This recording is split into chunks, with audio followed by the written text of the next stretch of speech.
Ladies and gentlemen, welcome back to Trackside Talks episode 13, powered by Xandro. But Melvin and Firoz, why are you guys sitting in the corner so far away from me? We are reserving this seat for two special people, bruh. Okay, and we'll talk about the two special people later. Later. Okay. Yes. It's now all about us first. Okay, tell me, what have you people been that we doing with your slick back hair? Hey, this is a secret to cover up the balding spots. So this is the start of everything. So Ramin, you better take care as well. It's coming soon, I can see. I think mine coming already. Mine came already. You still got healthy hair, Melvin, huh? Of course, man. What are you taking, Melvin? Huh? Some supplements, is it? No, but the forehead getting higher. lah. The forehead, becoming 5 head. Okay. Oh, yeah. But what's happening? I heard that you guys are going somewhere. No. Recently, Yeah. today, Today. we just had the what do you call it? Sydney Marathon. Sydney yeah. Marathon. Yeah. And So- we have some of our own guys that ran, Okay. people that we know. Okay. And who were they? So I Tell me was more. I was very excited for them Yeah. because I was there last year. Okay. It was damn hot. Mm. Yeah, but this year the Sydney Marathon I think was a very good race. They changed the course, they make it a bit flatter, and they also had they pushed the start time earlier, so we had good weather like 9 to 10 degrees. Wow. I think it was perfect. Right. And with that said, some of our friends of Trackside Talks, people we know, had PBs, personal bests. So I'd like to shout out to Najib. Oi, Najib. His Najib first boys. marathon, debut marathon with a 2 hour 54 minutes, sub 3. Wow, fantastic. Amazing. In Sydney, where it's rolling hills, it's not like a straight flats all the time. Yeah. And also he wasn't even training for marathon, man. He He was 5 and 10. He was like a mix in and out, of like training with, having some long runs, Yes. and then tweaking his workouts to have to cope with marathon training. Wow. But his main event is still 5 and 10. So shout out to Najib. Najib. Yeah. The plankton, yeah. Yeah. Next, and then next we have Magellan. Oh yeah, Mr. Mac Daddy. Okay. Do you know No. Stan Chart last year? He ran a 3 hour 37 minutes. He His kind of first marathon his as well? marathon. Wow. And like he told me he bonked it. Oh, okay. The last Maybe. Yeah. 10K. Okay. And this year, Right. with proper training, he dropped 36 minutes. Oh. Whoa. Just So like a boss. 301. 301. 301. Almost sub 3. Yeah. But let's reserve it for the next one, man. I'm sure you'll get it. And Yeah, then some other names, right? You were referring to. Yeah, and I think one of their like traveling partner and mates, Yuan Zhe, also did a 1 minute. 1 minute PB. Perfect. So that was Sydney. There were a lot of runners. Yeah. There was I heard there was about 500 Singaporeans who went to Sydney and took part in the race. So Wow. kudos to everyone. Yep. I hope you have a good experience. PBs galore. Right. And share us more. I heard next year it'll be 501 because Firoz is going to run the Sydney Marathon, right? Oh, Probably. wow. But he's preparing for it. Actually, next week is his start of his marathon journey at MTT, right, Firoz? Yeah, Bangkok We're gonna ask MTT him. Meta Yeah. Time Trial. Predicted time for 10K. Yeah, and then we And- extrapolate it for his marathon. That's right. Come on, Firoz, tell us. Alright. be a Okay, coach. guys, listen up. Yeah. So for MTT, I'm going there. Hey, can you Yeah. tell them? Oh, what's MTT. Okay, lah? MTT is Meta Time Trials, organized by A6. 6. We are testing out the Meta shoes, Meta Speed Sky, Okay. Meta Speed H. Right, so I'm going there to run the 10K.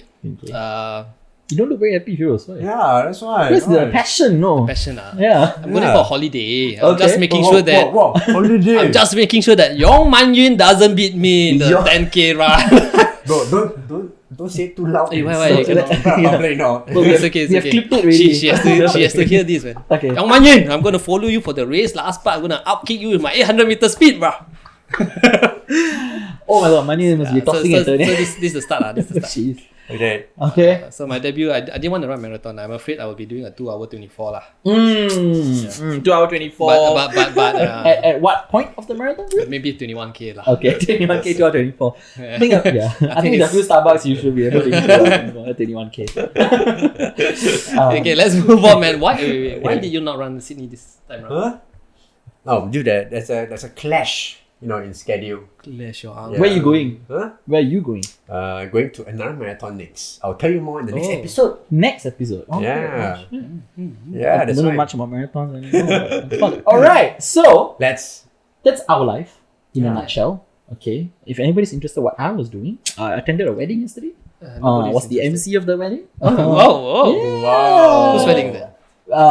Gabriel from A6. Yeah. Oh. Yeah. So it was yes. Yes, the rugby Gabriel. Yeah. And a rugby gave I out. had a good Congrats. time. Good time. And Nice. yeah, so it's a good weekend. Now I'm here with you guys, spending my Sunday with your faces. Okay, but I think it'll be better because we have two special guests. Precisely. I'll Yeah. just spend it with them. Yeah. Who are these two special Let's guests? invite them, man. Can you say their names for me? Alright, you want a full name? The full. You butchered Shaliman's name by the way, but let's go. Yeah. I got the Satya correct lah. Okay. So first one we have Shohib Marican. Shohib Marican. Yes. The only guest that actually shakes my hand. The light's too bright for you, huh? Bright from, of course, like, I make the lights bright. Okay. And next we have Jon Lim. Not Jonathan Lim, ah. Jon Lim. Jon Lim. Nice to have you here. Yeah. Okay. Alright. The man, the Okay, myth, the legend. I feel like the speed is overwhelming here already. Yes. Yeah. It's all centered to there. Yeah. But let's unpack. Okay. Let's unpack it. Can sounds good. Alright, so Yeah, maybe so- before we start on the topics, boys, could you quickly introduce yourself to the audience here? John, first? okay, I can begin. Yeah. Okay, so as said very well from the host for today. Yeah. My name is Shohib. Right, so I've been running for the longest time. Maybe since I was like 13. I'm 27 now. As long as him. Maybe Maybe maybe not as long as Mel. But actually, talking about Mel, I think one of my first breakthrough races was actually against Mel. Against. Against Mel. Wow. Mad. I'll Actually- share later. Wait, actually no. Ravin was in that race as well. We can share later, but I think that was one of the first breakthrough races. So just a quick running history about me. So Correct. right now I'm training. Just trying to get fit again. Training for the 10. So same like me lah. Yeah, same like me. Training for the 10. Hoping to see if I can get back to some sort of decent shape lah. And what is that decent shape? I'm hoping to run. 36, 35. So a 33? PB in the 10, so maybe like low 34, 33 high. Hopefully. Sick. Yeah, hopefully lah. We'll see how it We'll goes. see. We'll see. Yeah, we'll see Okay. how it goes. Beyond that, also, this year I think the main race will be Interclub. I'm hoping to run a 1500 there. Just see where my fitness is Nice. lying at lah. Yeah, Okay. so some PBs. I think my 15 PB is 411. Okay. Then I think my half PB is 73. I did in Gold Coast Nice. pretty a while back lah. But I think those are my two most impressive PBs. Yeah. Super. I really love the numbers. It's a different already. comeback, huh? Yeah. 33, 34, my comeback is 40. My comeback is to sign up for a race, bro. That's the main thing. This is a comeback. Not this is the retirement. I see. Okay. Oh. Got that right, man. Got that right. Okay, and let's ask our dear John. Oh, Yes. yeah. My name is John. I'm year 2 in uni. I'm studying in US, electrical engineering. So I started running, I think this year is my 9th or 10th year. But only, I think towards the later part, I started to see more results. So my PB wise, I think for 5K it's 18. Then for 10K is 31.56. Yeah. 31. Wow. Yeah. Number one all time, John, in Singapore. For Oh, I see. For yeah. all No lah, but still long way to go. Who has run faster than Yeah. 31? Rayong ah. Rayong. Crap, Yeah, Rayong. Always Rayong. Then who's the other one? Yes, the other two is Mok, and then I think it's The former national yeah, record former holder, national record holder. PC Supplier. Wow. So Wei and PC are both at like 31.10 and 31.15. Okay. Mok, Wei is like slightly below 31.10. Okay. Then Mok is like 31.55. So I missed that by 1 second, but it's fine. But the national record It's is. still by Wei. Oh, Yeah. okay. So he broke the old record. Okay. Yeah, he broke the old record when he was like 22, which Got- is same age as me now. I think. So is that a sign? No lah, Okay, no. But it's like, yeah, he had a very big improvement, I think, from 21 to 22 next time. Yeah. But it's about you, not about So Rayong. All right, we have no lah. I mean, I'm good friends with you. I think lah. So I know Melvin has been having a lot of questions in his mind, and so Melvin, why not? Let's start the conversation. Yeah.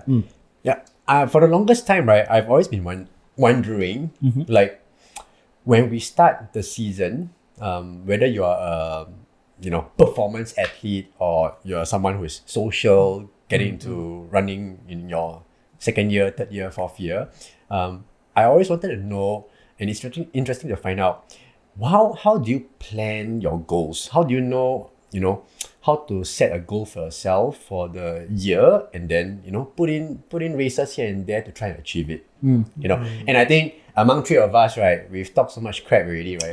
I'm sick of all of their talk now. I want to listen to the real ones.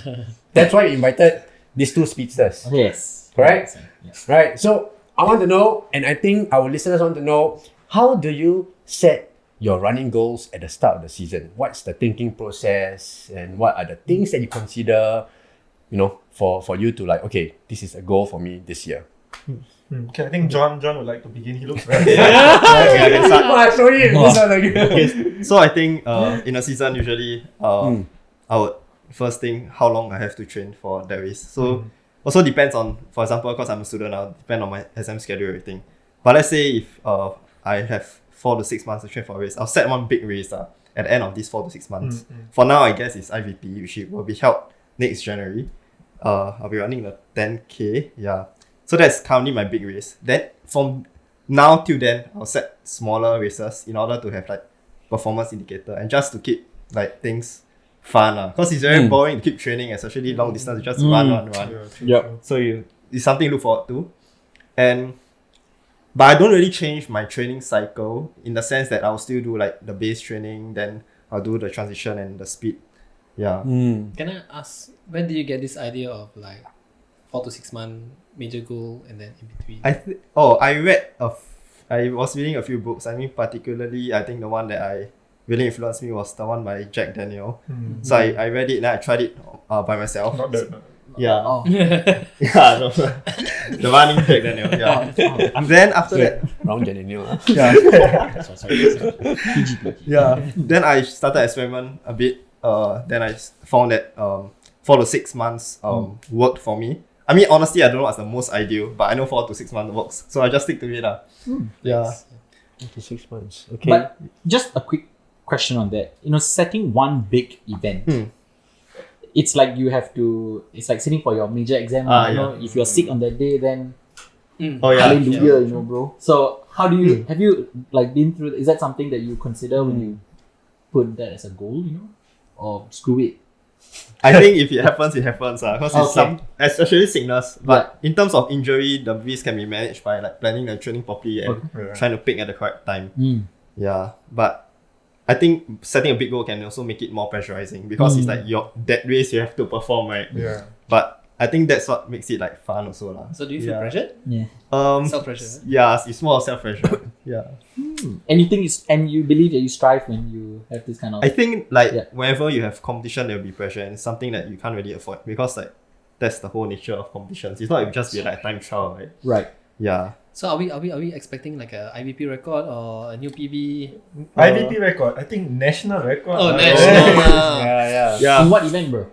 Okay lah. All of the above. No, the IVP record is 32.42. Then last year I tried, then I missed it. But last year I know that your first half was damn fast. Oh yeah, I tried you were in for run sub 32 last year. Wait, is it by that guy? The one that he ran with. He was in the same race, Ravin. Oh, you were in the same race. Side race lah, that one. Okay, You know what happened? First game he followed the guy. Oh, then what After happened? that, 9K later, right? Easy job. I switched off. I just switched off. I was like, I'm going to finish it. Then I'm like, 36 minutes, bro. The guy finished in 32, I finished in 36. Give him 1K. I thought the event was 1,005. Mine was off. Yeah. What, that year you ran all 3 events? Oh. And I actually ran 5 and 10. I didn't run the 1,005. Oh. Maybe I didn't. Yeah. I ran 5 and 10. Yeah. But it was wild. Okay, but yeah, coming back. He did a I hope you really break it. No? 42. Then I went out hard. Then I did a 32.54. So I missed it. But I hope I get it.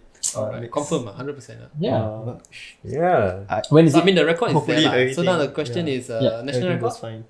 But yeah, I you think can, it's still- you can break the national record in that process, right? Yeah. It's still quite far. Because currently it's still like 1 minute away, the national record. The national record is Very young. 31:10. Yeah. Right. Oh, it's still that time, is it not? It's 31. The one he did SEA Games. He did Yeah, tropical so conditions. 2023 Cambodia SEA Games, Yeah. he broke the broke the 10K national record. Was it the one he gave water to the Yeah, individual? Yeah. Then he got So- second in SEA Games. And then he break the national record in the process? Yeah. Yeah. And then he was somewhat after the 5K. So it was quite Yeah. wow. So it was really a sick performance. Really I must say. watch out, huh? Coming up too often. I don't like. Okay, change.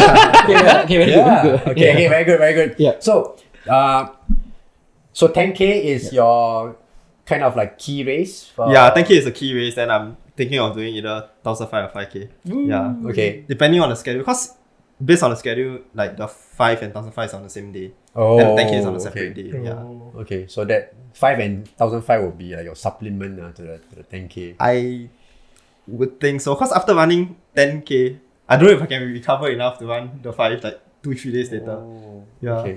Okay. But anyway, coming back, Hmm. is 10K at IVP your key race for this year? At the start already, you kind of like earmarked it as your key race. I think because also this year there isn't a lot of track races, and in Singapore there isn't any like certified races. Only all the track races are certified. You can't really find a like certified 10K road race, for example. Yeah, other than with the exception of Standard Chartered. So usually the track events are the ones that you use to qualify for all the like competitions such as like SEA Games or like World Course or this. And because there isn't any this year, and the qualifications for SEA Games I think opens end of this year. So the first race that I would be able to try for will be the IVP. So that's why I would try to. When is mark IVP it. again? IVP is January. January. Yeah. Oh, January. Okay. Will the SEA Games qualifying be open by then? Yeah, usually it's because SEA Games is stipulated to be next year December. Usually it will be open about 1 year. 1 year before. prior That's to the that. first qualifying lah. So So after you should which do you need first to qualifying. race again. Yeah, so if you at least if you miss right, then you still can like Try to aim for try to something, aim for something else. closer yeah. to the. Okay. Okay. Wow. Okay. And you're looking Wow. at 10K, right? Hopefully 10K. Yeah. Sweet. It's gonna be so All exciting. right. Nice. And where's the next game? Thailand, right? Thailand. Yeah. Nice. Bangkok. All right. Don't worry. I'm going there to If recce anything, first. right? He'll recce for you first. Recce Hey, first. but you're going now, so. Oh yeah, going now. Oh yeah, yeah, going also. Three of us are going. Hey, Oh yeah. also going. No, I'm not going. Oh, three I'm of not us going. going. Okay. So all three of you are going to MTT Yeah, next yeah. week. Next week. Yeah. Yeah. Don't give a 4-minute buffer lah, Firoz. For If you me, all- buffer too? Try to let him or something. Hey, confirm lah. 8 minutes, 10 minutes lah. Okay, I Just don't go lah. Yeah. Just I'm going there holiday. Don't tell Amelia. Same thing. All right, cool. Let's Yes. turn our attention to Shohib. Yeah. So Yes. before we go to show, so Okay. to summarize what you said was that you have like a big event, you have smaller key performance indicators Yeah. as you call it, Within to 4 to 6 ensure months. within a 4 to Yeah. 6 month window, and then you bang it all at your big event. That's Yeah, how you plan out your races. Yeah. And you Co- go, okay. All right, and then Shoaib, do you have a different view to that, or what's yours? Yeah, so I think because John is has some very big goals that he wants to hit, right? So he got the main goal, which is qualifying for SEA Games, right? So he builds towards that. I think for me it's like just week to week. We'll see how fit I get, right? And then after that, I think when I get to a certain level of fitness, then okay, let's see whether I can plug and play some races within. Right. So also when I train, I don't try to train too specifically for any big goal. I just want to train to get fit first and foremost, lah. Right. Right. So like I think, let's say I raced a bit. I had a big race maybe in June, July. Okay. Right. So then I sat down and I was gonna plan my season. So I think what I did was, okay, let me just hit some, I would say process goals. Right. So this time my process goal, was to hit maybe about 90 to 100K consistently for maybe 8 to 10 weeks. Wow. So that was my process goal. So I just focused on trying to get to that level first without worrying too much about what the workouts Will look look like, like, like what it indicates.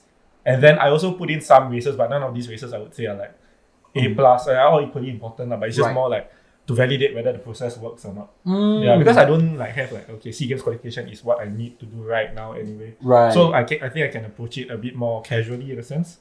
Focus a bit more on the process, and then then we see like, okay, is this giving me any issues, injury or life or anything? Then I just try and keep it sustainable in that sense. Also because I'm a bit older, I'm working technically. Right. Yeah. So different lah. And also like I would say actually I'm hoping to get fit enough such that I can think of goals like SEA Games. Right. Like the last time I properly tried for it was 2022. Right. So now I just want to get fit enough such that, okay, maybe that could be a goal, and then maybe let's say next year we can try and hit a few races where I can try and qualify. But right now it's more like week to week we look at, okay, just trying to hit what I imagine are the goals, are the process goals. Right. Yeah. So that's generally my current philosophy. Wow. So when did you start this? So ever since so like I used to train under Mr. Quack, right? So with that it's just, okay, just follow the coach. I trust him 100%. But then I think like when I started to work, then I also wanted a bit more flexibility in my schedule. And also because I was under him for so long, so I just wanted to like run on my own also lah. Let's see. Yeah. So like with whatever he taught me, I read a few books. I followed Melvin for like a year. We trained together for about a year, just like something quite it was not like a formal thing, it was quite casual, like whatever workout, as long as it hits the kind of systems we want to do, we just do. And then I did the same thing. I just plug and play some races and then try and get fit from there. Yeah, and just try not to get injured because I think like when you're trying to push the boundaries, very easy to tip into injury. So right now I'm trying to look at something very, very sustainable. Right. Yeah. Longevity. Yeah, longevity kind of thing. You came with the wrong episode. But I love this. And the way it's very different, right? He's really putting a big goal out there and he's like, I'm gonna bang it, right? And yours is like, I want to sustain this momentum throughout the year. I mean, not saying that he doesn't sustain, but and you don't have any big goals, but it's both very valid ways to set goals for your running. Different mindset, right? But actually, when you look at let's say you look at our Strava graph, it's gonna look more or less the same. We are gonna do 2 hard sessions, 1 long run. Right. Like he runs a bit more than me, but like you're gonna see is like we are coming from a bit slightly different approaches. But then you're gonna see us at the same race. We're going for MTT together. We're gonna do Garmin run together. So like different ways to skin the cat, you know? Right. Absolutely. Yeah. Right.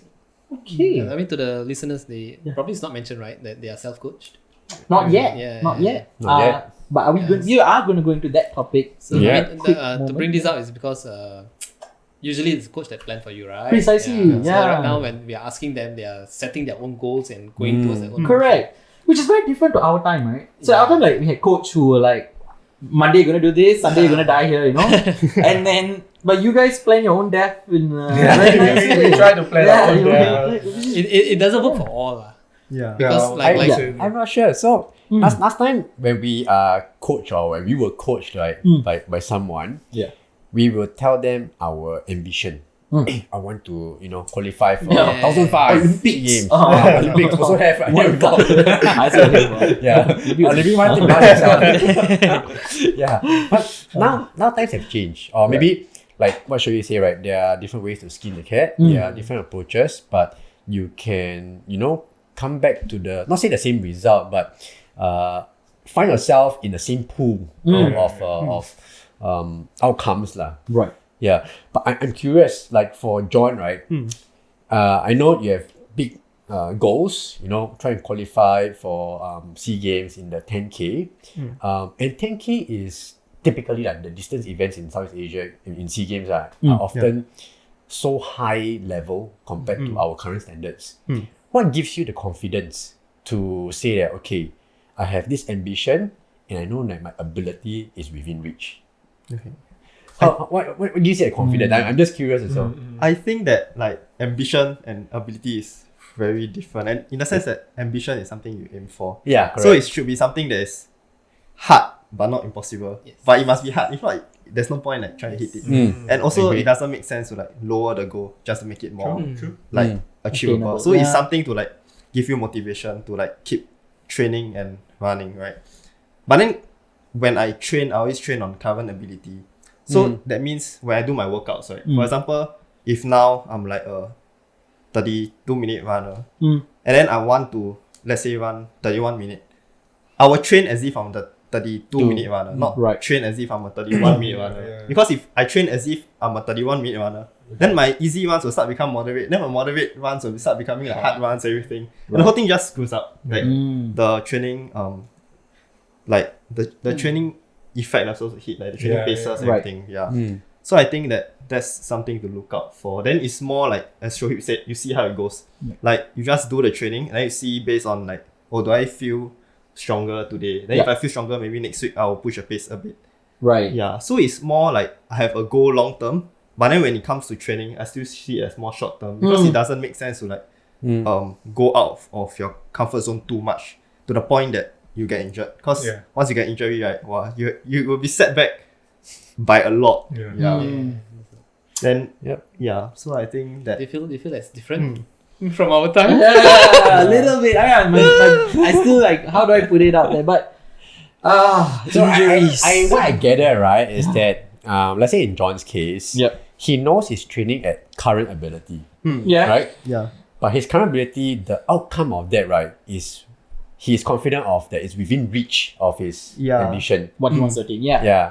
Because I feel that there are probably people out there who also aspire, to one day represent Singapore, but they are nowhere close to, the SEA Games. Yeah, but for them, they want to have high ambitions, but their current ability is still quite off. Yeah. So I think a good advice from what you shared now is to train at the current ability. Yeah. And make sure you take one step up, Right. until you feel confident that it's within reach. Then okay. Yeah. We can make gun that for it. move. Yeah. Okay. But I think it's the first step that they fail. Like in terms of ambition, setting their ambition. Yeah. The loss in confidence. Like, Okay. no, I don't think it's attainable right now. So the Because it's problem- not attainable, then I don't try too hard. Is that what you're trying to say? I think quite it's a number of them. I think training is also always a risk. Like when you train hard, you actually don't know if you're going to improve or you're going to get injured. So it's something that you always need to just try your best, then manage accordingly.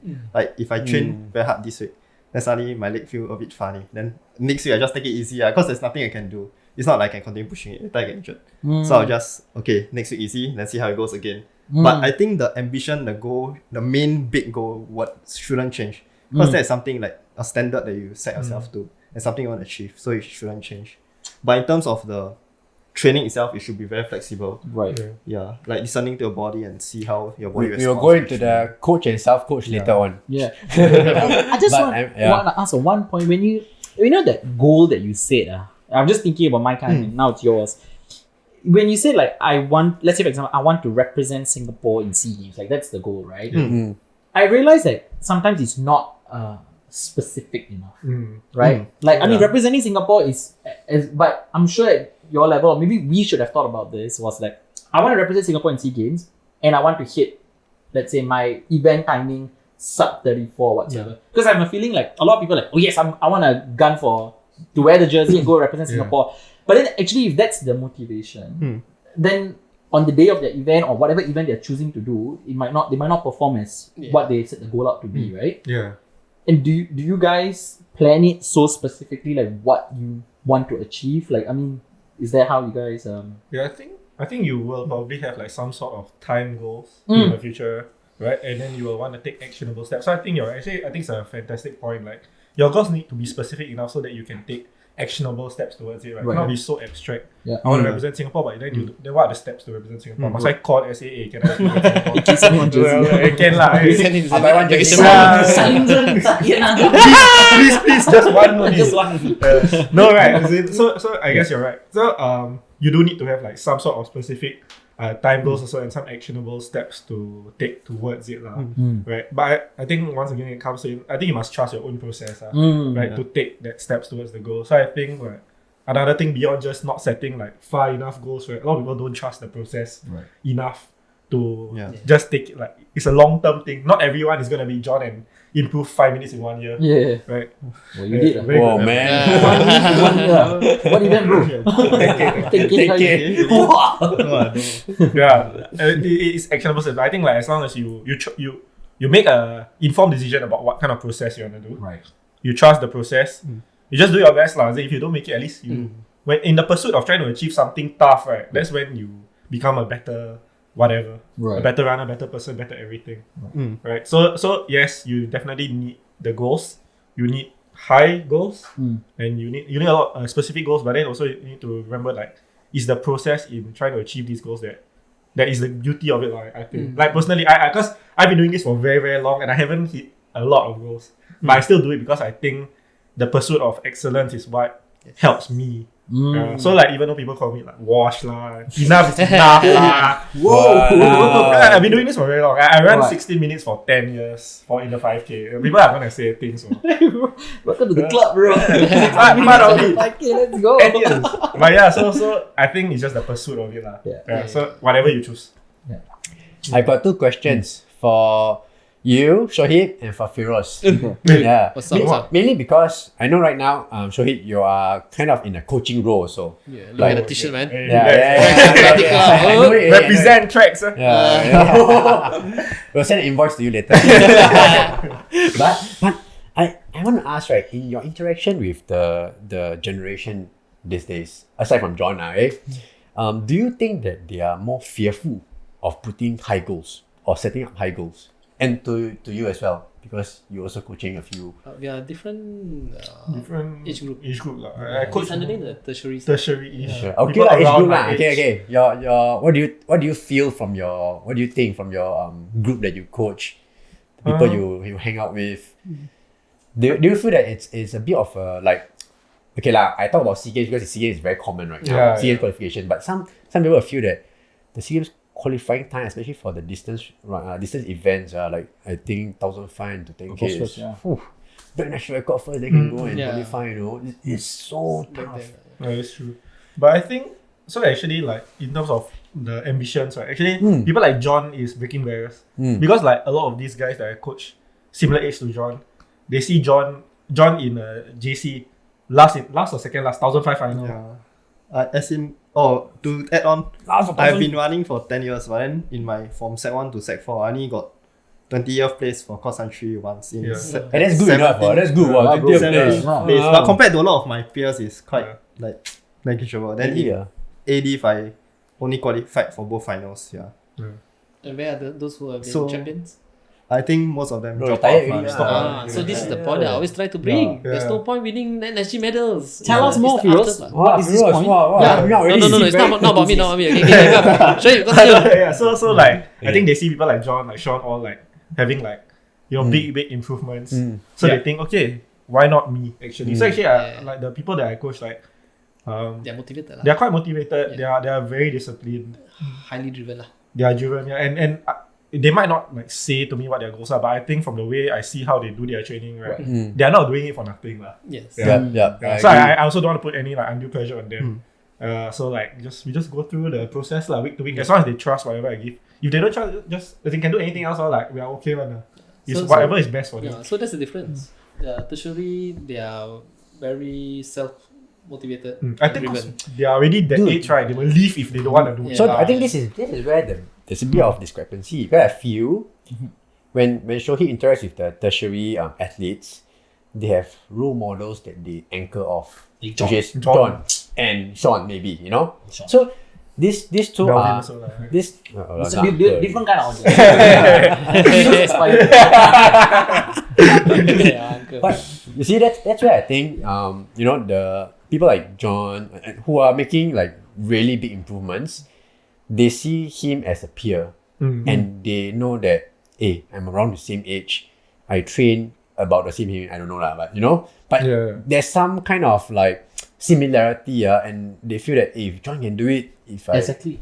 If Jon can do it, why can't I? Yeah, Jon is not arrogant. Jon is like he's one of he's friends with a lot of these people. We train together actually. So like, them you can see. So my question is, how about the other age groups? Yeah, so it's like two different worlds, man. So tell me. His age group, right? The tertiary part, at least they already know what's upcoming next, what's the bigger picture. For us, my side. No, you must say what group, what's your age group first. Okay lah, I would say 13 to 16. 13, 16. So that's your including 18 as well. school. 13 to, I mean the poly side will be secondary school. So poly side also about the same because they haven't gone through NS and haven't seen what's out there other than school meets. Okay. Right. So they are coming in with no ambitions. They don't know what's going to happen. So they just trust the coach and see where the coach can bring them. So basically, they're just riding the boat. Right. The one who's steering or rowing the boat is me. Yeah, so they don't have a target to go to. If they have a target, like they set an ambition, right? They will row the boat. I want to go to this direction. Yes. Yeah. So that's one. They got no ambition. Second thing is the confidence. Like every time we want to push them, they doubt themselves. They think I cannot. Yeah. So like when it comes to hard workouts, like even though you know it's going to be tough on you, you will still push through, right? Yeah. But for these people, they will hold back. Like the fear, I've seen it in all of them. The fear of the discomfort. I call it pain. Simple for them to understand, right? Like when it comes in straight away, everything shuts down. The mind will think, oh, I'm trying, I'm dying. Yeah. Sounds like Coach. But I also want to ask you, maybe in their minds they are trying already. Yes, so that's the thing. Your expectation is no, not expectation. So you don't I mean, have expectation. okay, I have expectation. I have. So why I say this, right? Because for the number of years I've been coaching, I mean, I've learned about how to. And I still have the coach's eye, So you know when you are dying. We have trained so many times, right? We know what it is to reach to the point where you can vomit, right? and came back. So when I can, definitely you can see some of the research say, hey, this fella is jogging through the race. You can happen before, right? Y'all give such comments, right? Yeah. So as a coach, when I stand there, right, I'll say the same thing, and they don't believe it. Then until when I have to do something to prove to them that, hey, you have more in you. Yeah. So when it happens, then they realize that, oh yeah, you are right. But it always take a long time before they really see what. And times where I predicted the timing that they can hit, right, it will take them like a few months before when it's a major competition and they really want it and they show it that you see, I told you could. So it's the belief is one, the motivation is another. The maturity also. Yeah, so that's what I say. So once you reach tertiary level, that's where things open up and you know what you want. Go for it. Or maybe to your point also, it's the hunger at the end of the day, right? Like how badly you want it. Yeah, but maybe at at this age, the secondary school, stage, right? Yeah. They are more dependent on coaches, like you say, the coach is very important. drive them and direct them. Right. So they just do the work. Yeah. But for them, doing the work, as you know, right, after a while, there's probably a limit also. Because it's that hunger to really reach for the goal. That's what will keep you going. Right. But this is another problem. Why? How many so much Like you say, no. Because this age group is very vulnerable. Still, like you see, your friends, all the NSG champions, where are they? So I need to protect them and let them know that this is not the end. Don't aim for NSG. Because they are comparing themselves to their friends. Like, hey, my sprint side doing this, my friend in other school distance doing this timing. Then they are winning NSG medal, I'm nowhere. Then they will feel upset, they will feel unmotivated, demoralized and all. Wow. So it's I keep telling them and re-emphasizing to them, like say, wait, be patient. So it's a long process. When I say be patient today, they must wait for 3 years, 3-4 years. It's not like wait 3 months. Exactly. So I mean, so far I would say like it's a success in a way, but because I can see them like even though they don't feel as hungry, but they're still in the sport. Yeah. Okay. But maybe they're just like man mode just like in a way Okay. Which then leads us very nicely to the next conversation, right? Having a coach, self-motivation, driven. What is the topic for the next? I've always wondered, and I think I should direct this to Shohib first because it's been very This is where the real juice comes up. Not to put you in a spot, Shohib. But I think seriously because I know Shohib also, and since that his breakthrough race, which he tell me many years later on. What is this breakthrough race? Please share. Okay. So there was one cross country, I don't know, wings or SA cross country in Bedok Reservoir. We all did. We all did. 2015. So the just one SEA Games here. SEA Games the one here. He won, I think. Jiva won, you were second, or you beat No, Jiva? I cut Jiva at the last one. I think the Gurkha guy was also there, so So anyway, that's the one our team Lei Hua was in. Was it you, me? I think yeah. We all wore the red Swift shirt and we were showing our legs off. I remember that race. Okay, wait, so tell us more. Why was it a breakthrough? Okay, so So Jesus.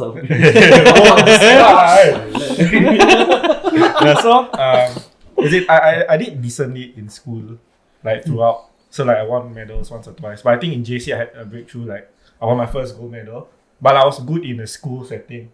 So I don't know how I felt outside of the school setting, right? Right. So that was the first one where I was competing in the men open category. Then I realized, actually we are not that far.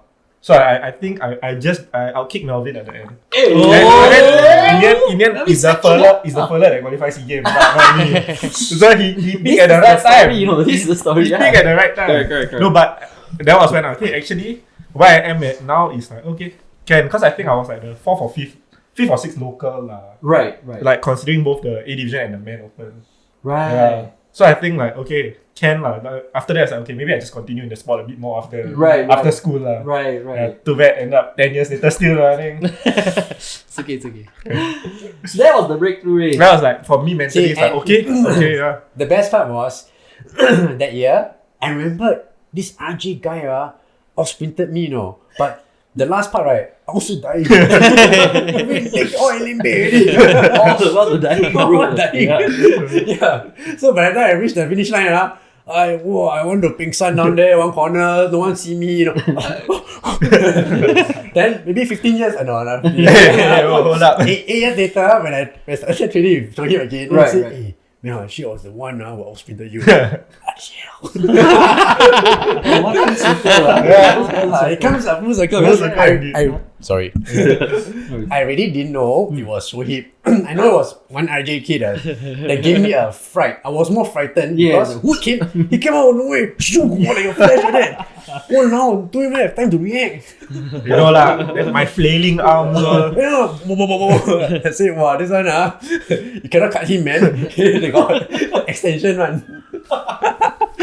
And the path was a bit narrow towards the end, right? It was the Budo Reservoir path. Yeah, right there. Yeah, you're right.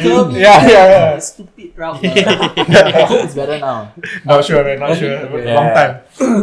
No, but okay. Back to the question. Yeah. Right. I want to ask, what's the biggest difference you feel, right, from being coached in a coach structured group versus planning your own training now, like self-coach? So I think the good thing about being coached is that you don't need any mental energy to think about your training. Like coach say, you just do. You just trust the coach. Coach will bring you to somewhere, and then you just do it . So I think that actually is a good thing because you can just focus on doing your best for training, and whatever the coach give, you just trust that the coach knows what's best for you. You just do. So it's even things that you think is impossible, if the coach thinks it's possible, means it must be possible . I think that's the best kind of coach and athlete relationship. You trust the coach 100%, and the coach plans the training knowing you very well that you can do it and push you in the right ways. So I think that's the best part. I think the good thing about, let's say, self-coaching is you have some flexibility. And I think if you know your body a bit better, then you can sort of plan things to your own level, around your own schedule. Because especially the top coaches in Singapore, you must really follow the schedule, the group, where the location and everything. So all these considerations you also need to think of, especially as you get older with more responsibilities and things like that. So I think practical considerations also, maybe going solo could be a bit better. Yeah. So I think those are just some of the plus and minuses between being coached and self-coached. Okay. Yeah. And that question that Melvin wanted to ask, you were coached for how many years? My whole life until start of 2023 last year. Oh, that's how many years, man? So that is very long. Okay. Let's just say 13 years. Okay. That's a long time. With more or less one coach. Okay. Yeah. Who's this coach? Stephen Craig, Mr. Stephen Craig. Mr. Stephen Craig, shout out to Mr. Craig. I still think number one coach. Oh, this is not chicken rice. Coach right here, number one in Singapore also. The guru. This one up and comer. So number two lah. Okay. This one aiming for marathon first. 224 coming up. Yeah. So Rayon, please watch out. You're right. The year is 2024. But not about the time. Okay, so you coached for that many years. Yeah. Right? Yeah. And then I'm assuming to make the move to being self coach. Yeah. So How did that? at that point in time, I just switched jobs. I was working at a bank. Then I was going into teaching. Okay. So I wanted to like have a bit more flexibility in my time because I think I need to bring some work home and also like in terms of practical reasons. Like, Right. I think beyond that, so I was also thinking whether I still want to continue running like very competitively. Because I think under Mr. Craig, like we have had this like relationship for very, very long, and then like we both have like goals that we set together. Right. Like we both have like quite high expectations of like where I want to be and everything lah. Yeah. So I think I just want to take a step back and see whether I really want to do this. And if I continue to do it alone, then it means I really want to do it because it's now no one is there to like plan everything or to tell me what to do anymore. Right. So like I wanted to see, okay, am I going to be self-driven or not? Right. Everything I plan, everything's in my control. So I wanted to just prove to myself lah. Yeah. Then also like once I take ownership of everything, it's like, okay, anything that I do wrong is also there's no one to blame but me. So I think I was just at that age where I just wanted to see, okay, what can I do for myself? Because like since I was under Mr. Craig for so long, right, he's like a bit of a father figure to me. So like there's a bit of that like relationship lah, you know. Right. Like, he taught me everything. He saw me through everything. Yeah. So at the point in time, because I wasn't sure whether I wanted to continue competitively or so I just took a step back and then okay, let me just run myself, try and make it just chill a bit, and then like slowly. I was also a bit injured then, so I took off for a bit. Then I just slowly train again. It's like, okay, actually, I really like running. Like, I like running lah. I don't just do it because I want to be good at it. Like because Mr. Craig is there, so Right. Yeah. So you remove all these elements. You yeah. Then I just like it, you know. Correct. Yeah. So I think that was what I wanted to just find out for myself, like essentially. Then as I started to train, then I just realized, okay, I really like training. I like running. I like reading about training. Right. Yeah. Then I just like, okay lah, why not just experiment what I can do for myself. Then at that point in time, like actually John, we linked up again. So we talked about training quite a bit, what to do and things like that. Then we did a small part of our build up for the year together. Right. Yeah. Then I linked up with Mel again. And we started training in the lead up to his marathon. We just do whatever together lah. We just mix and match. Right. Like just flexible. Then this year, then I started or like late last year, like this year. Then some other guys were like. I started to really plan, like write out everything. Then some other guys asked me, okay, why not we do together? Like I had a group of friends that came to me. So in the end, I ended up coaching them from like February onwards. Right. So now I have like a small group where I write my own plan and I modify for them based on their goals and what they want to do. And then like we all do it together. So now I have a very nice group lah. So I think that was one thing that I would miss also if I was on my own compared to with a group. Because the group is everything lah. Honestly, like you run on your own. It's so much harder than being in a group. Yeah, it's dreadfully boring. Yeah. The hard sessions are damn long. Yeah. So like with a group, everything's like half. Like mental load is half. Right. Everything is like So right now, at least I have this situation where I really enjoy. Like I have the flexibility. I also have a group like together with me. And I think like I was just very lucky because this group similar levels of fitness, so we all can just train together, like work step by step. Yeah. So yeah, I think I'm in a nice spot. At a nice spot. Wait, I got a question. So your PBs are all when during Mr. Quack's time? So my PB, my 1,005 and 5K PB and like half all is under Mr. Quack's time. So actually I was thinking like every year I want to set at least one PB lah. Okay. Yeah. So this year I managed to set my 10K PB. So it's my first PB in a while. I You did trying mention to earlier. say that No. because got coach then get PB, then no coach no PB, is it? No. So I'm trying to bring this point. I mentioned this earlier. Different coach, different PB. This one peanut butter. Uncle lah, peanut butter jam. Okay, sorry. Yeah. No, so I said this earlier. Like self-coach is not for everyone. Because like for myself, right? I know if I coach myself, Peanut butter. I will lepak. Yeah. Like when the going get stuff, I say, hey, I think that's it lah, enough lah. So I need someone to be there to tell me what to do, and once a person say must do this, I will definitely do. Okay, we know, bro. So that's me. So that's why now when I'm self-coach, right, nothing's happening lah. when training is about to start, I think I call it off lah. As coach with us, when you coach yourself, nothing is Get out. No, this is retirement. Retirement mode. Yeah. So Do you think that could be the reason? Like, there's no one there to really push you hard. Yeah, so I think for me personally, maybe I don't think so. Actually, I think like at that point in time I was a bit tailing off already. So actually now I'm improving actually a bit like a month to month. I set my first PB in a long time, like this year, the 10. So I was quite happy with that. And like I see progress from last year to this year, so I'm okay with it. But the thing is like Mr. Craig can really he can really get you to What you want. do very well. And he really like the kind of discipline you can learn from him will help you anyway. So like so but I like you know what you said just now about in secondary school it's like you need to be the one driving the students, right? So I think like you're right. I think like when you're in that age, right, the coach is like 90%. It's like, you know, you really need to make sure that the athlete is on the right path. You tell them what to do and everything. But I think like when you're older, right, it's like the coach is less and less important in a sense. Like still very, very important, but it's like in the end you're an adult now, you make your own decisions, right? So it's like the athlete drives the boat already. The coach is just there to give guidance in that sense.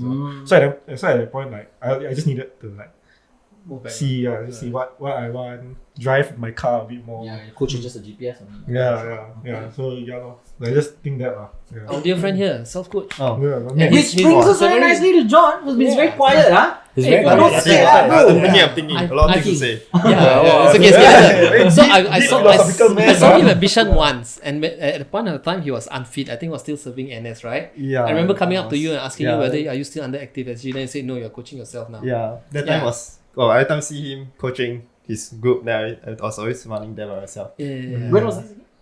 I think it was like COVID time. Last year lah. this last year. I think. Was it last year? Maybe 2 Oh, years 2 ago years lah. ago. If you 2 say years ago. unfit, must be 2 years ago. 2 years Last ago. year, fella fit already. Fit already. Yeah, last year was Record, fit. huh? Yeah, and then after which, right, his progress is like, ooh. So it's a success story for So self-coach. all the way, okay, before we understand, I need to understand also. You started with a normal coach, or okay? Tell me your coach, how you were coached. Like he said, 13 years he was with the Godfather. So Now, what about you, sir? I think I started running in Sec 1. So Sec 1 to Sec 4, my school coach was Mr. Panjan. Shout out, Mr. P. Alright, His I was in ex-coach. my So I was in my stat lah. Then my external coach was Lexus F1. Yeah, yes. okay. So first I was Sec 1 to Sec 4. Yes. Then in JC, my school coach was Hosni. Sprint coach. You were Then doing my 100 to 100. No, I'm just asking. No, I didn't really join that training. But okay, that's another topic. Like internal and external training is another big thing in school coaching. Yeah, and then my external coach was Mr. Quack. Yeah, then after COVID, I just trained by myself. Back to the Godfather. Yeah. Okay, wait, when again? That part. after COVID. So After COVID. it's okay. like I When you graduated Yeah, I lah. graduated. 2022 I think. 2022. Yeah. You started being Yeah, coaching training by myself. Because also I was during COVID, you couldn't really like go to the stadium or anything. So I started just experimenting myself. Then especially in army also, I was in camp. Then I really wanted to have the flexibility. Yeah. So I think flexibility is one of the most important things. Right. But then again, I had this idea that there's so many athletes around the world, right? Yeah. And all of them are coached differently. Right. But how is it that every time in a race, like all of them seem to perform at the same level? Precisely. So I started to think that the coaching, like the specific workouts themselves, might not be that important, but more so the training philosophies are the ones that are driving the performance. Because you see like different regions around the world, they have all different kinds of coaching, but everyone's run the same timing. Right. So weird. Just a second and behind each other. So what is this training philosophy that you just mentioned? I mean the one I was using is just like in general I just think it's building up consistently. Like increasing your training load consistently. But there's many ways to do it. Some people like to do speed early, some people like to hold speed off and do it only towards the end. Building base, all this. But I think in general, if you are training and running more without getting injured, you'll definitely become fitter. Yeah. But then the minute details, like when you're supposed to start doing like threshold, speed, all this. Yeah. Like I think it does affect, but I don't think it's that important to me at least. So I don't really like stress too much about it. Right. As long as I can get more training without getting injured, I think I'm fine. Yeah. And going into that, I think that the difference between self-coach and being coached is that when you are getting coached by someone, right, there's always like a mismatch because your coach doesn't know how you feel. For example, your coach might know about all the training philosophies, everything. Right. But let's say the coach intention is for you to run at your 10K pace. Right. But somehow there's a mismatch. Your coach feels that your 10K pace is, let's say, 80 seconds. But then you have been pushing your workouts too hard every single time. But actually your 10K pace might be like 84. So when your coach intends for you to run 10K pace, right, there's a mismatch because you're running too fast, or you can be running too slowly also. So like your coach doesn't know how you feel basically. Right. Yeah. And then you you would have know to, your own body. you would know your own body, which would then be more ideal if you are self-coached. But then of course if the coach can bridge that gap, I think it would be very ideal for the athlete. Because there's someone to guide the athlete and like know how the athlete feels. But then but for that to happen, I think the coach and the athlete must have a very close relationship. Yeah. And also, so I was coached by Mr. Quack. I think Mr. Quack, when I was inside, he taught me a lot about like training, like structure and everything. Because I think he's one of the most strict coach and also very knowledgeable. So like when I was under him, I really learned a lot. So like your socks must be super high, your pants must be tucked Like in. discipline, okay, that's the discipline part, I guess. I know what I mean. Yeah, must stuck in, everything. Yeah. Then I think when I was in his training under him, I learned a lot. So after that, I started experiment. I mean, the reason why I changed coach was also because I thought that doing high mileage would be more ideal for me. I mean, under Mr. Quack, he also has different kinds of trainings. Like sometimes he'll make us do like faster training and sometimes he'll make us do longer workout. I felt that the longer workouts benefited me more. Yeah. So I started to just focus on that only when I was training by myself. And I think that it worked for me. But yeah, you have to be more... And also the thing about a coach and athlete, I feel that the same coach can have many athletes giving the same workouts, but all the athletes still perform differently. Right. So actually, the coach does not have that much influence over athletes. It's more like the athletes themselves have to develop under a coach in order for them to have like good performance. So yeah, the coach is just there to guide. Like you as an athlete, you need to be willing to learn and willing to put in the hard work. And touching to the point that yours said earlier, I also have always wondered why all my NSG are like the champions. Ready now, man. I think like one of the main reasons that I think is like people in Singapore especially, they're scared that like Singapore distance running has no future, that kind of thing. So it's like they're scared even if they put in hard work, they don't see any results. But I think that's for everything, because it's like you'll never know unless you try. Cause you risk it. I always wondered. I mean, I've been thinking about it for very long. Like, I think if one of those NSG champions decide to train very hard, I think one day I think we need to invite Shalindran down. He should be there. Sorry. Every single episode, listen to all these athletes. But please continue. I think that if one of them decide to train very hard, I think probably he'll just overtake me, because I never really viewed myself as like talented. I just thought that I trained a lot. Right. Yeah. Right. Okay. It's a very common trend, you know, because my time also, like energy, I was nowhere, no? Second last, third last. I'll make sure I'm not last. Yeah. I'll save my energy, I'll outsprint the last guy. That's me. And one more point, from the way they're talking, you might soon run out of a job. I'm saying me. Everybody's going to self-coach themselves. No. You look at my athletes now, how different. Okay. Carry on. Yes. So my time also, when I started coming up, right, I was like 18, 19. Then all those I look up to, right? Yeah. Once I start beating them, they kind of stop. It's not because of me lah. Yeah. But they are just sick and tired. Then I keep saying that it's quite a waste. Why don't you just keep on trying? So I really didn't know what they were going through mentally. Like the hard trainings, day in, day out. Yeah. So now that you have been through like the full circle of being an athlete, so what do you think why do you think that they have dropped out or given up? Yeah, those good athletes that you kind of have passed. Was it no proper goal setting? No, was it they had. Or was it just the fatigue of I guess it's maintaining that lifestyle? Yes, it's going through that motion over and over, and then when things starts to change, right? Let's say moving on to tertiary education or moving on to your work life. So to maintain a routine, you need to find again a new routine. But set in. Okay, on that same point, the sport itself is not fun. Yeah, it's not fun. Yeah, exactly. Boring sport, right? Running is just running, no. And I've heard this a million times. And even we attained to it, right? Like, why am I even here on this day doing this stupid long run, right?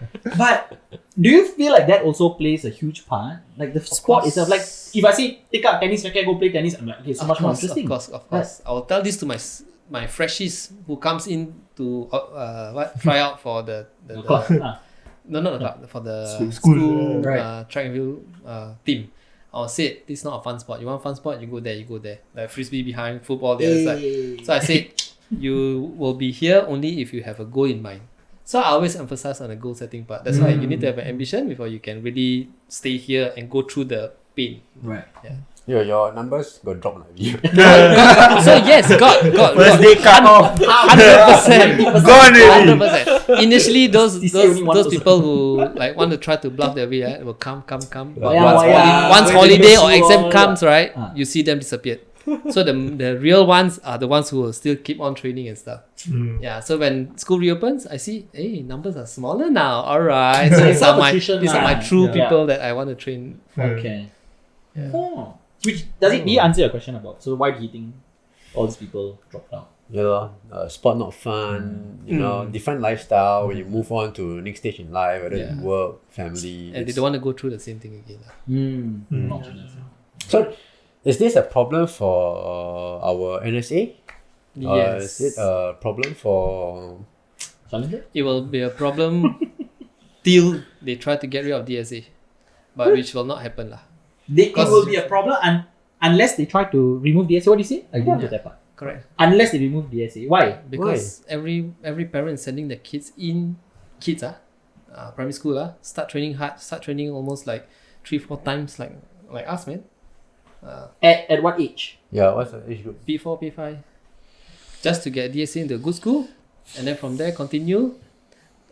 You can see them dying out already during secondary school.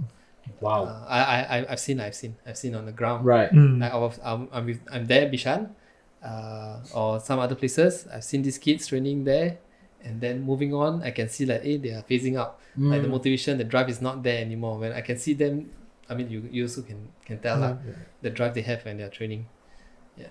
And then after that, when they move on, totally nowhere in the scene. Wow. Yeah. Maybe right. Yeah. This is another episode already. Correct. Yeah. I was gonna ask camera zooming to Melvin's face. Got 2 kids, bro. What is your thoughts on DSA? Oh, DSA, I need to rally the parent friends already. Sunny all come around. No, we have no say to make any changes to this. So a wise man, our dear Alvin, did say this lah. If you cannot change anything, try to make a way around it. Yeah. So for us who knows what's happening, right, then we just don't drive the kids towards that direction lah. Correct. Then we'll end up like the news lah. The parents pay money to the coach to get themselves into DSA lah. So pay another coach lah. So that's I mean, if they want a suicide, then that's. Yeah. But I guess their mind is not about sports lah. Their mind is all about getting to a good school. And moving on. Wow. Okay. Back to this culture. Wow. Yeah. Wow. And anyway, too deep for this topic. Really. Yeah, too much for my brain today. Yeah, it's too much. I've got one question. Now that you are self-coach, right? I mean, John, how do you find? As in, I'm assuming, do you train by yourself? Yeah, I train by myself most of the time. Sometimes I run with them, but the workouts is still. But I'm interested to know, for those difficult workouts, right? How do you mentally push yourself? Because you're at a level where a lot of people cannot just run with you, you know. I'm quite curious, and I think finding that sweet spot to rally yourself, plan your workout, rally yourself, and achieve it is amazing. You're doing any workout on your own start. Yeah, it's so hard. Easy run already. Easy run already. Correct. So what about what is your workout that day is like what 1K times 12? 72. Yeah. Yeah, I think it is what it is. It's like looking at the bigger picture. It really helps. Like if I've a race coming up, I know that if I don't do the workout, like confirm it will like somehow sabotage my race performance. So then I have to do it. Then in terms of when I'm actually there to do it, I think it gets easier when you actually start running It's not that bad. Okay. Maybe for you but for the many thousand people out there. Bro. Or maybe keeping the paces manageable also. Because I think that my workouts aren't that hard in terms of intensity, like relatively. Like I would run most of my workouts at like 10k fastest or half marathon pace. So I think that's a good point, because I think for most people, John's paces, and even for people who look up to performance athletes, right? Yeah. The paces for the performance athletes, right, are at a certain level, but it is within their ability, right? So you're training actually at your current ability. Whereas for a lot of people outside looking in, you're thinking, what the hell, can't even maintain 400 one lap, man. So I think you made a good point that for anyone out there, whether you are new, intermediate, performance, it's about training at your current ability. That's what makes it a bit more manageable, right? If you want to put like, I mean, I'm a marathoner lah, but ask me run 72 seconds, confirm got pace one. One lap, that's it. Training at your current ability is probably the key lah, I guess. And also like trial and error. Like sometimes you don't really know what effort you can go at, right? So after I finish a workout, if the next day I feel super sore, that means I know yesterday go too fast already. Then maybe the next time I do the same workout, I'll just chill a bit more. Scale it down. Scale it down a bit to make sure it's sustainable. Because I think that sustainability is the most important. So this is where the self-coach comes in. Because then you can you're more attuned to like, okay, this one feels damn hard, but my coach may not know. Right. But I can adjust it if I'm self-coached like next session we can adjust it a bit. But it works both ways lah. I think if you have a good relationship with your coach, Yes. usually coaches Communication. you will communicate lah. Like when I was coach also, we communicate a lot. Then we will like Change. I know. Maybe yes. But also like no, but the thing about sometimes the self can sabotage also. You can lie to yourself very easily. Correct. Like this one too easy because you ego that day. Yeah. Or this one too hard because you scared. Yes. But the coach is like objective a bit, The coach only wants you to get better. The coach don't care about like you want to self-sabotage. Correct. So like it's plus minus. I think the key is you just must know yourself best. Okay. Good, man. Next session we'll have a coaches today. We hope. Okay, so to the audience, last two things, guys. What would you like to share to our viewers about the topic about goal setting that you guys have learned? And a quick word for them. John first, maybe? Okay. I think that from personal experiences, goals will always change. Like last time, I always wanted to win NSG, but then there was COVID. Cannot really. Move back. So Look at where is he now. the goal disappeared. But then I started to set like goals for myself, and whenever I hit a goal, it's always next goal. So I feel that aiming for goals can be quite pointless in the sense that you'll never be like satisfied with a particular goal because it just keeps shifting. But looking back, I think I'm quite like proud of myself that I managed to come like quite far in terms of like from where I started, and I think like taking like or rather feeling a sense of accomplishment for coming this far is what makes running like fun. It's not like that I achieved the goal, because the goal will keep shifting and never like maybe you after you're running a PB you're happy for the next 5 minutes only. Then after the next 5 minutes you think, oh, what am I going to do tomorrow? Bro, I gotta correct you there. I ran 356 in 350 until now I'm enjoying, bro.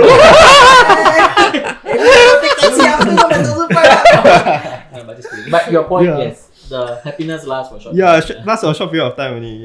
So it's like it's quite pointless keep on chasing these goals or trying to like win competitions. But when you set like concrete goals, like I want to run like sub 32 for example, then when you hit it, you know that it's a goal that is unmovable and it's a goal that you already hit with, like you came so far to hit it, that kind of thing.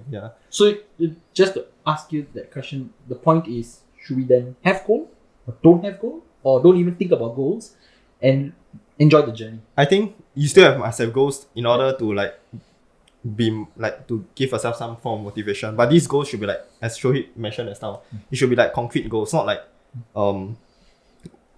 for example qualify for SEA Games. I mean, for context, the previous SEA Games qualification was like 1640. Then the current SEA Games qualification is like 1544. So if you aim to qualify for SEA Games, I imagine if suddenly 1 year your goalpost shift by 1 minute, it's gonna be quite crazy. So in that sense, it's better to like set concrete goals like, oh, I want to sub 16 or sub 15 instead of like trying to qualify for this, qualify for that, or win this win that. Yeah, because it's something that you can aim, and as Shohib said, you can like build towards. Right. Yeah. Just that it might take you a little longer to Yeah. attain or quicker. Okay. And our dear Shohib?